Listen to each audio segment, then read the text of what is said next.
Assalamualaikum warahmatullahi wabarakatuh, Sobat Newbie TV dimanapun saat ini Anda berada. Dalam kesempatan kali ini, Newbie TV akan membahas tentang 7 keajaiban ayat-ayat kitab suci yang benar-benar kita dapati di berbagai belahan bumi. Sebuah hal yang fenomenal yang menunjukkan kitab suci adalah merupakan kebenaran sebagai sebuah pembuktian dalam tanda kutip bahwa Tuhan itu memang benar-benar ada dan kita benar-benar harus tunduk patuh kepadanya. Besar harapannya apa yang Newbie TV sampaikan dapat bermanfaat dan menambah hasanah wawasan kita, sehingga jika dirasakan demikian maka tidak ada salahnya untuk Anda mengklik tombol like dan subscribe serta menyalakan tanda loncengnya untuk selalu mendapatkan update berita terbaru dari setiap video yang akan Newbie TV unggah kemudian.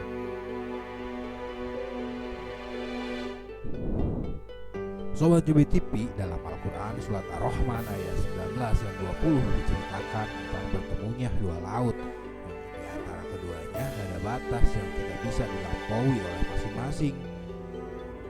Jika akal dan logika kemanusiaan kita kemudian memikirkan bagaimana ayat ini diwahyukan kepada seorang nabi yang berasal di tengah padang gurun, di mana dirinya bahkan dikenali tidak dapat membaca dan menulis, tentu adalah janggal bagaimana beliau yang berasal dari tengah padang gurun itu bercerita tentang dua lautan yang saling bertemu dan diantaranya ada batas yang tidak dapat dilampaui oleh masing-masing. Lalu kemudian menjadi ajaib ketika kelak di kemudian hari di zaman kita hidup hari ini, kita kemudian menemukan sebuah selat di Gibraltar yang mempertemukan dua laut, di mana di antara keduanya terdapat perbedaan warna yang begitu mencolok, di mana di antara keduanya pula tidak saling bercampur satu sama lain, sehingga atas dasar itu bagaimana seorang manusia dari tengah gurun pasir bisa bercerita tentang sebuah selat di Gibraltar yang tentu sangat jauh dari posisi beliau tinggal.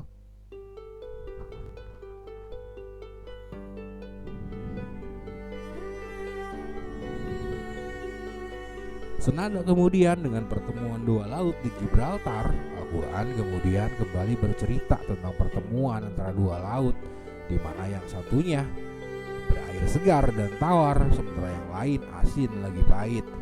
Di mana di antara keduanya pun ada seolah dinding yang saling menghalangi satu sama lain untuk saling bercampur, seperti yang tertera dalam Al-Quran surat Al-Furqan ayat 53. Dan lagi-lagi itu kemudian ajaib ketika seorang oceanografer asal Prancis, Jacques Cousteau, melakukan penelitian di bawah laut dan menemukan sebuah sungai di bawah laut, di mana airnya yang segar dan tawar tidak sama sekali bercampur dengan air laut yang ada di atasnya yang asin. Sehingga hal itu kemudian lagi-lagi menjadi sebuah pertanyaan, bagaimana sebuah ayat kitab suci yang diwahyukan kepada seorang nabi yang lahir di tengah padang gurun, tetapi beliau bercerita soal kedalaman laut dan menggambarkannya dengan tepat.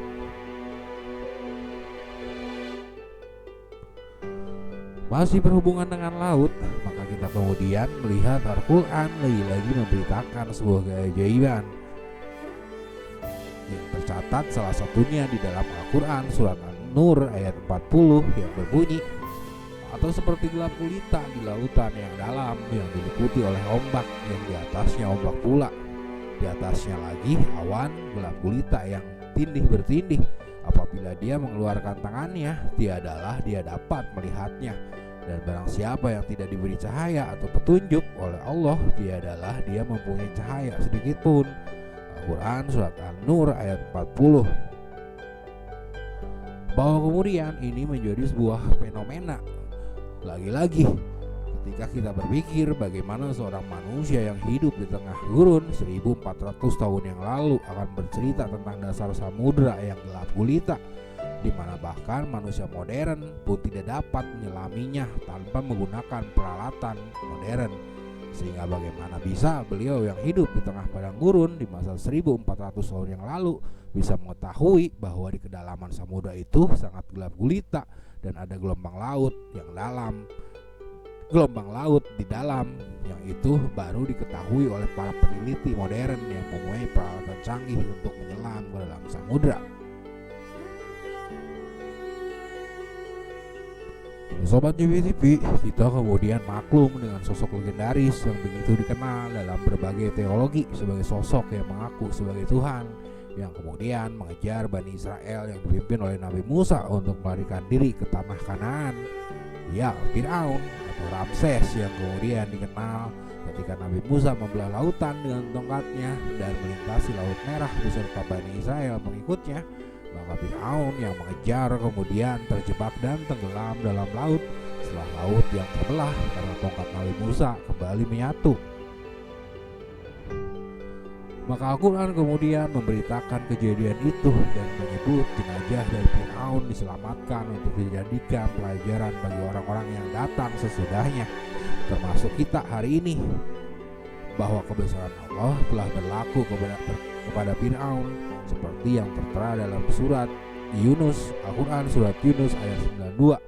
Maka pada hari ini kami selamatkan badanmu supaya kamu dapat menjadi pelajaran bagi orang-orang yang datang sesudahmu, dan sesungguhnya kebanyakan dari manusia lengah dari tanda-tanda kekuasaan kami. Lalu kemudian sebuah keajaiban pun terjadi pada masa kita sekarang, di mana seorang arkeolog bernama Elliot Smith menemukan sebuah mumi yang masih dalam keadaan utuh tahun 1900, di mana kemudian mumi itu diteliti oleh seorang ahli bedah asal Prancis yaitu Profesor Maurice Bucaille, dan menemukan kadar garam dalam mumi tersebut yang menjelaskan bahwa mumi tersebut meninggal karena tenggelam dan jasadnya masih utuh hingga sekarang.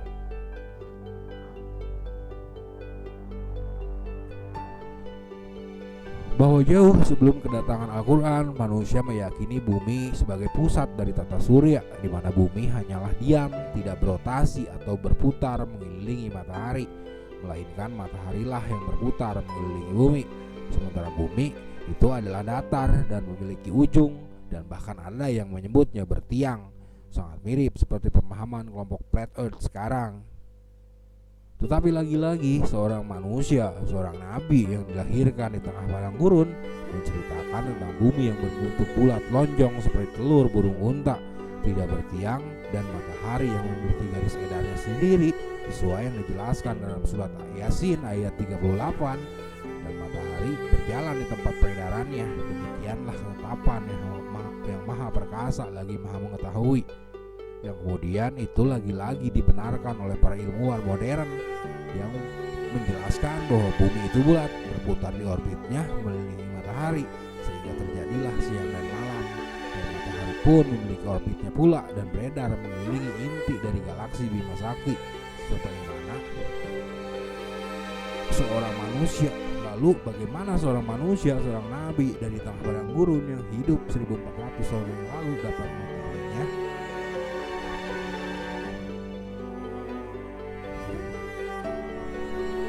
Sobat JBTV, sains modern kemudian menceritakan tentang asal-usul alam semesta yang berasal dari sebuah ledakan besar atau Big Bang, di mana alam semesta itu disebutkan berawal dari sebuah titik singular yang meledak dan kemudian terciptalah keseimbangan alam semesta dengan berbagai planet dan bintang serta bermiliar galaksi seperti yang kita ketahui sekarang. Bahwa menjadi ajaib kemudian ketika lagi-lagi apa yang diketahui oleh para saintis modern itu ternyata sudah diceritakan oleh lagi-lagi seorang manusia, seorang nabi yang hidup di tengah gurun pasir 1400 tahun yang lalu, seperti mana yang tertera dalam Al-Quran surat Al-Anbiya ayat 30.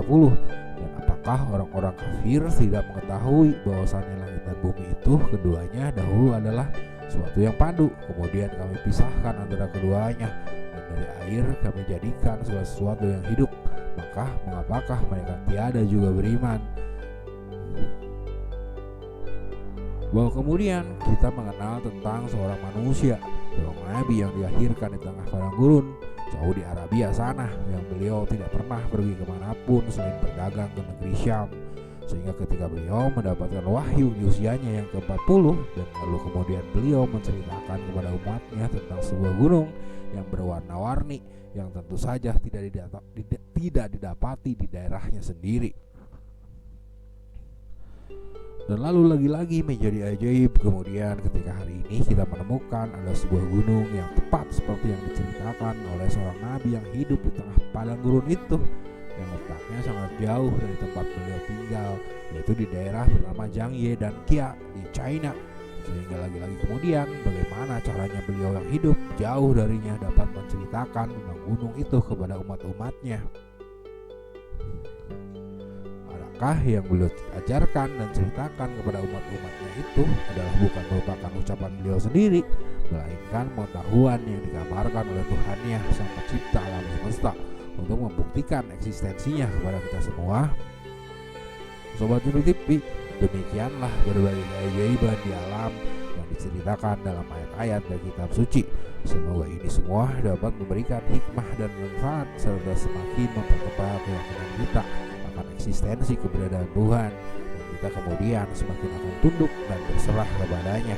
Wallahu a'lam bishawab. Terima kasih sudah menonton. Wassalamualaikum warahmatullahi wabarakatuh.